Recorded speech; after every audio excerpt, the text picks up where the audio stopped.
صلاۃ پڑھیں محمد و آل بیت محمد۔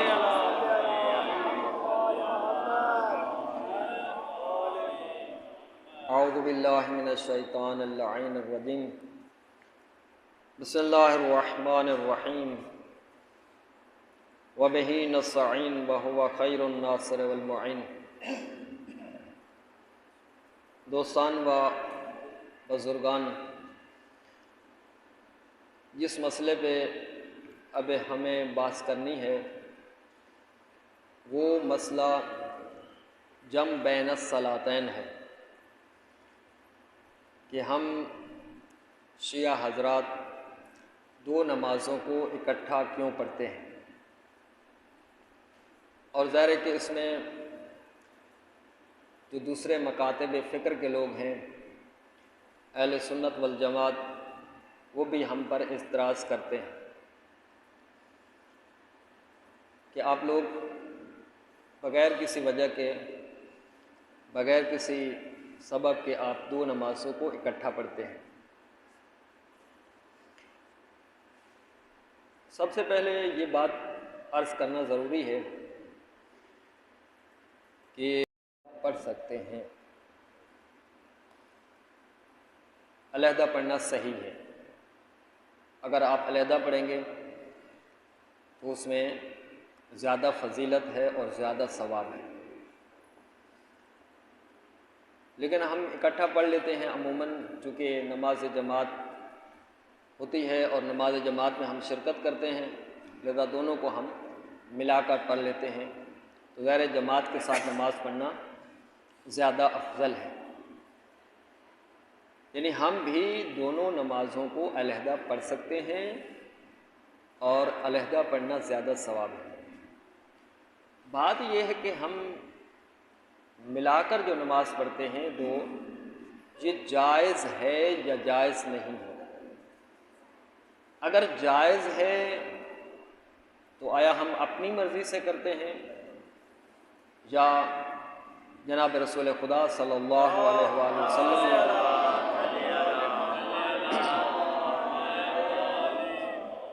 ایسا کرنے کا ہمیں حکم دیا ہے؟ حالانکہ قرآن کریم میں بھی یہ ہے کہ ان الصلاۃ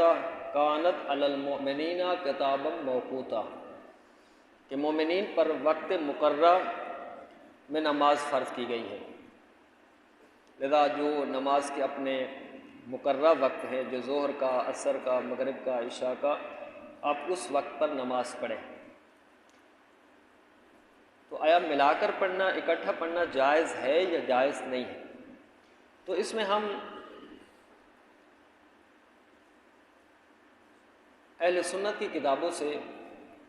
ظاہر اہل شیعہ کی جو کتابیں ہیں ان کے اندر یہ تو موجود ہے کہ جناب رسول خدا صلی اللہ علیہ وآلہ وسلم نے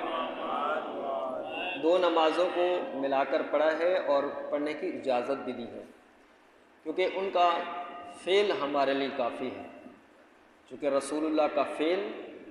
کسی کام کا انجام دینا، وہ حجت ہے اور وہ ہمارے لیے کافی ہے۔ تو اس میں اہل سنت والجماعت کا اس بات پر اتفاق ہے، وہ کہتے ہیں کہ 9 ذی الحجہ کو، یعنی جب لوگ حج کرنے جاتے ہیں، وہاں پر مقام عرفات میں ظہر اور عصر کی نماز ملا کر جناب رسول خدا نے پڑھی تھی اور آپ بھی پڑھ سکتے ہیں، لذا اس کو کیا کہتے ہیں؟ جمع تقدیم کہتے ہیں۔ اور اسی طرح اگر اب مقام مزدلفہ میں جاتے ہیں، مزدلفہ میں، تو وہاں پر بھی مغرب اور عشاء کی نماز آپ اکٹھی پڑھ سکتے ہیں، اور اسے جمع تاخیر کہتے ہیں، اور ایسا جناب رسول خدا نے کیا تھا۔ اہل سنت کہتے ہیں کہ وہاں پر جائز ہے، یہ تمام اہل سنت کہتے ہیں۔ لیکن اس کے علاوہ، یعنی عرفات اور مزدلفہ کے علاوہ آیا نماز اکٹھی پڑھی جا سکتی ہے یا نہیں پڑھی جا سکتی؟ اس میں حنفی حضرات کہتے ہیں، یعنی فقہ حنفیہ والے یہ کہتے ہیں کہ دو نمازوں کو اکٹھا پڑھنا صحیح نہیں ہے، یعنی جائز نہیں ہے، حتیٰ کہ آپ سفر میں ہوں، چاہے آپ کو مجبوری ہو، جو بھی ہو، آپ اکٹھی نمازیں نہیں پڑھ سکتے۔ لیکن اس کے علاوہ جو باقی فرقے ہیں، مالکی، شافعی اور حنبلی، وہ یہ کہتے ہیں کہ اگر آپ سفر کی حالت میں ہیں یا مجبوری ہے تو آپ دو نمازوں کو اکٹھا پڑھ سکتے ہیں۔ یہ باقی جو تین فرقے ہیں، مالکی، شافعی اور حنبلی۔ لیکن اس میں شیعہ امامیہ کا اس بات پہ اتفاق ہے، یعنی تمام شیعہ علماء فقہا یہی کہتے ہیں کہ آپ کے لیے جائز ہے آپ دو نمازوں کو اکٹھا پڑھیں، چاہے آپ گھر میں ہوں، چاہے آپ سفر میں ہوں، چاہے مجبوری ہو یا مجبوری نہ ہو،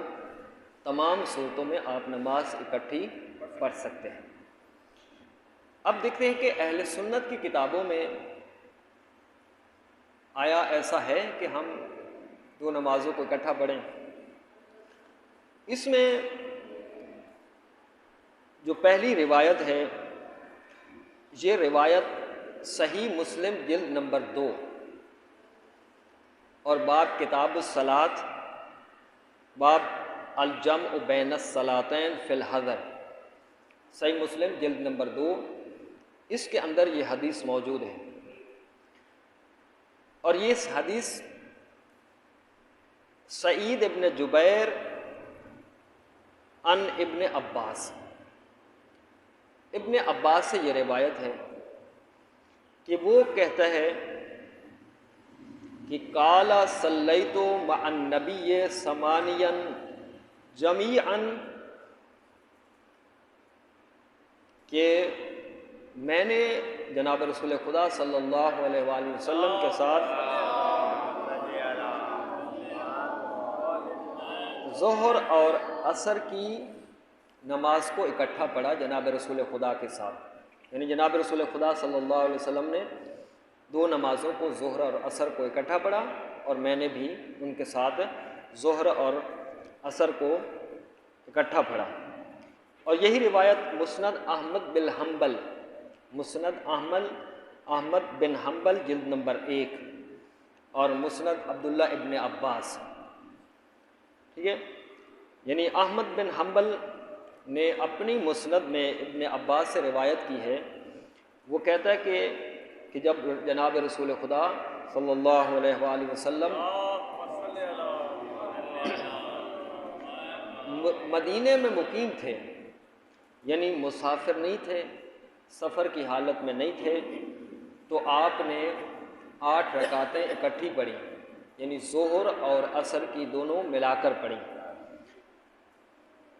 یہ مسند احمد بن حنبل جلد نمبر 1، اس کے اندر یہ حدیث موجود ہے۔ اور اس کے علاوہ صحیح مسلم جلد نمبر 2، یہ صحیح مسلم اہل سنت والجماعت کی معتبر کتابوں میں سے ایک معتبر کتاب ہے، جس طرح صحیح بخاری معتبر کتاب ہے، اسی طرح صحیح مسلم بھی ہے۔ اور صحیح مسلم جلد نمبر 2، اس کے اندر یہ بھی روایت موجود ہے، عن جابر ابن زید عن ابن عباس، اس میں بھی ابن عباس سے روایت ہے۔ وہ روایت کیا ہے؟ ابن عباس کہتے ہیں ان رسول اللہ صلی اللہ علیہ وآلہ وسلم صلی بالمدینۃ 87، کہ ابن عباس کہتے ہیں کہ جناب رسول خدا صلی اللہ علیہ وآلہ وسلم نے مدینے میں، یعنی سفر کی حالت میں نہیں تھے، مدینے میں 7 رکعتیں اکٹھی پڑھی، 7 رکعتیں یعنی مغرب کی 3 اور عشاء کی 4، 3 اور 4 ملا کر 7 رکعتیں ہو گئیں، 7 رکعتیں اکٹھی پڑھی، اور پھر ظہر اور عصر کی 8 رکعتیں اکٹھی پڑھی۔ مدینے میں تھے جناب رسول خدا، سفر کی حالت میں نہیں تھے۔ اور اس کے علاوہ اہل سنت کی کتاب ہے صحیح مسلم جلد نمبر 2، اس میں بھی ابن عباس سے روایت ہے، ان ابن عباس صلی رسول اللہ الظہر والعصر جمیعا بالمدینۃ فی غیر خوف ولا سفر۔ ابن عباس کہتے ہیں کہ جناب رسول خدا صلی اللہ علیہ وآلہ وسلم نے مدینے میں بغیر کسی خوف کے، بغیر کسی مجبوری کے، بغیر کسی سفر کے ظہر اور عصر کو ملا کر پڑھا۔ اور اس کے علاوہ کتاب ہے صحیح مسلم جلد نمبر 2، کتاب الصلاۃ، باب الجمع بین الصلاتین فی الحضر، اس میں یہ روایت موجود ہے کہ ان عبداللہ ابن شفیق، عبداللہ ابن شفیق راوی ہیں، وہ یہ کہتے ہیں کہ قال خطبنا ابن عباس، کہ ایک دن ابن عباس نے ہم سے خطاب کیا، ہم سے گفتگو کی، یومن بعد العصر، یعنی نماز عصر کے بعد ہم سے خطاب کیا، حتی غربت الشمس، سورج غروب ہو گیا، وبدأت النجوم، ستارے نظر آنے لگے، وجعل الناس یقولون، جیسے ہی سورج غروب ہوا لوگوں نے پکارنا شروع کیا، الصلاۃ الصلاۃ، بھائی نماز کا ٹائم ہو گیا، ٹھیک ہے۔ تو اس وقت فجاء رجل من بنی تمیم، بنی تمیم میں سے ایک شخص آیا اور اس نے جناب جابر ابن عبداللہ انصاری کی بارگاہ میں گستاخی کی۔ فقال ابن عباس، جب اس نے گستاخی کی کہ بھئی آپ نے اتنا خطبہ لمبا کر دیا ہے، نماز کا ٹائم گزرا جا رہا ہے، ٹھیک ہے، تو ابن عباس نے یہ کہا، آگے جواب دیا، کیا جواب دیا؟ اتعلمنی بسنت، کیا تو مجھے رسول اللہ کی سنت یاد دلاتا ہے؟ تو مجھے یاد دلائے گا، تو مجھے سنت رسول اللہ کی تعلیم دے گا؟ ثم قال، پھر ابن عباس نے کیا کہا؟ رأیت رسول اللہ صلی اللہ علیہ وآلہ وسلم جمع بین الظہر والعصر والمغرب والعشاء۔ خود ابن عباس یہ کہتے ہیں کہ میں نے خود رسول اللہ کو اپنی آنکھوں سے دیکھا ہے کہ آپ نے ظہر اور عصر کو اور مغرب اور عشاء کی نماز کو اکٹھا پڑھا ہے، ملا کر پڑھا ہے۔ اور یہ حدیث کہاں پر ہے؟ صحیح مسلم جلد نمبر 2، کتاب الصلاۃ بین الصلاتین فی الحضر۔ اور اسی طرح جو روایت ہے، اس کے علاوہ ایک اور کتاب ہے اہل سنت کی، موطا امام مالک۔ موطا امام مالک بھی اہل سنت کی معتبر کتابوں میں سے ہے۔ موطا امام مالک جلد نمبر 2، اس کے اندر بھی یہ روایت ہے ابن عباس سے۔ اور میں آپ کو بتا دوں کہ ابن عباس ایسے معتبر راوی ہیں کہ جن کی روایتوں کو اہل سنت کے علماء بھی قبول کرتے ہیں اور ہم بھی قبول کرتے ہیں۔ ہماری کتابوں کے اندر بھی ابن عباس سے روایتیں موجود ہیں اور ان کے کتابوں میں بھی ہیں۔ یہ موطا امام مالک جلد نمبر 2، کہ ان ابن عباس انہ قال صلی رسول اللہ صلی اللہ علیہ وآلہ وسلم الظہر والعصر جمیعا والمغرب والعشاء فی غیر خوف ولا سفر۔ یعنی اس میں بھی یہ کہ جناب رسول خدا نے صلی اللہ علیہ وآلہ وسلم نے ظہر اور عصر کو ملا کر پڑھا، اسی طرح مغرب اور عشاء کو ملا کر پڑھا، بغیر کسی خوف کے اور بغیر کسی سفر کے، یعنی کوئی مجبوری نہیں تھی۔ اور اسی طرح ایک اور کتاب ہے مسند احمد بن حنبل جلد نمبر 3، یہ بھی اہل سنت کی معتبر کتابوں میں سے ہے۔ اس کے اندر بھی ابن عباس سے روایت ہے کہ جناب رسول خدا صلی اللہ علیہ وآلہ وسلم نے قال صلی رسول اللہ فی المدینۃ مقیما غیر مسافر 87 کہ جناب رسول خدا صلی اللہ علیہ وآلہ وسلم مدینے میں مقیم تھے، مدینے میں حاضر تھے، تشریف فرما تھے، سفر کی حالت میں نہیں تھے، تو آپ نے بغیر کسی خوف اور مجبوری کے نمازوں کو، ظہر اور عصر کی نمازوں کو اکٹھا پڑھا، مغرب اور عشاء کی نمازوں کو ملا کر پڑھا۔ اور اسی طرح ایک اور کتاب ہے اہل سنت کی، سنن ابن ابی داود، سنن ابن داود جلد نمبر 1 باب الجمع بین الصلاتین، وہاں پر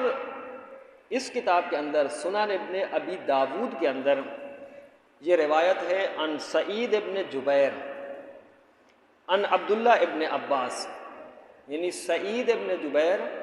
عبداللہ ابن عباس سے روایت کرتے ہیں قال صلی رسول اللہ الظہر والعصر جمیعا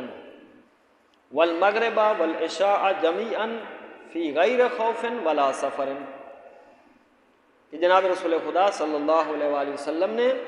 ظہر اور عصر کو، مغرب اور عشاء کو ملا کر پڑھا بغیر کسی خوف کے اور بغیر کسی سفر کے۔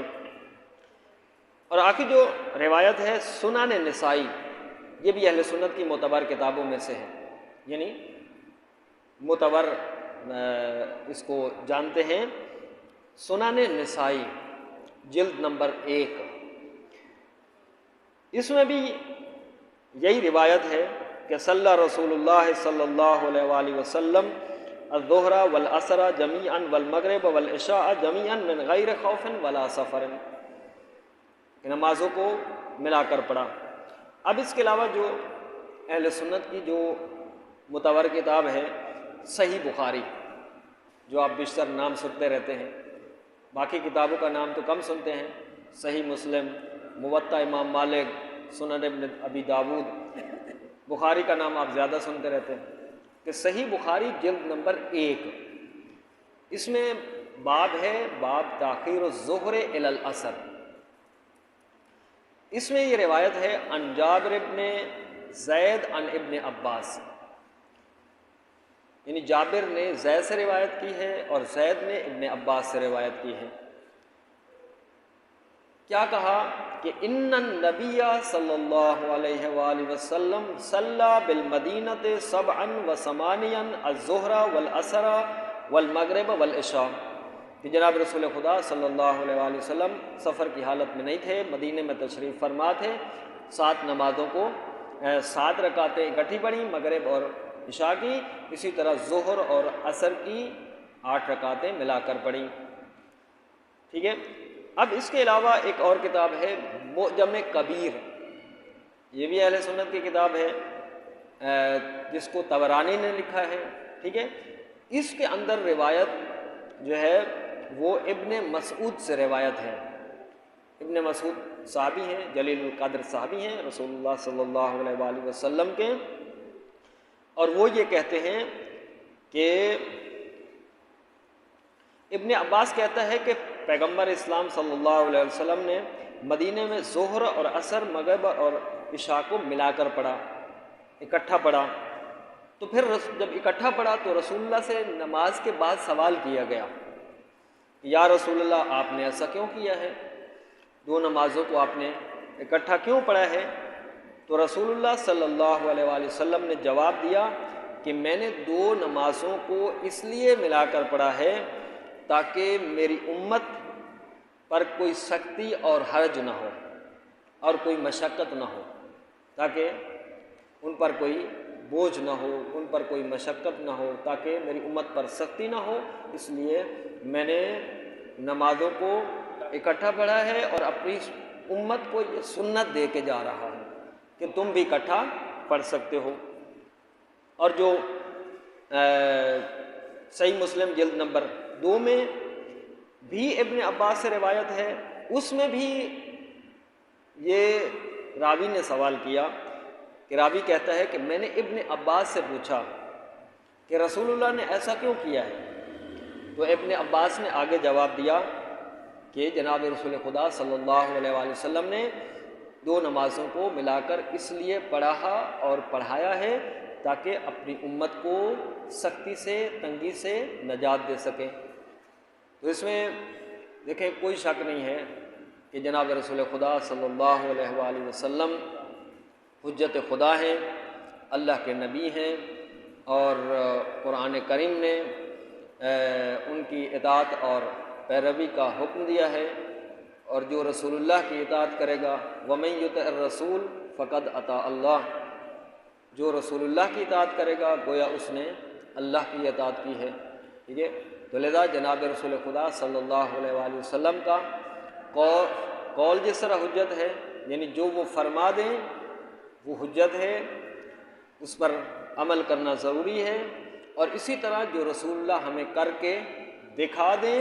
وہ بھی ہمارے لیے حجت ہے، ٹھیک ہے، ہم اس کے مطابق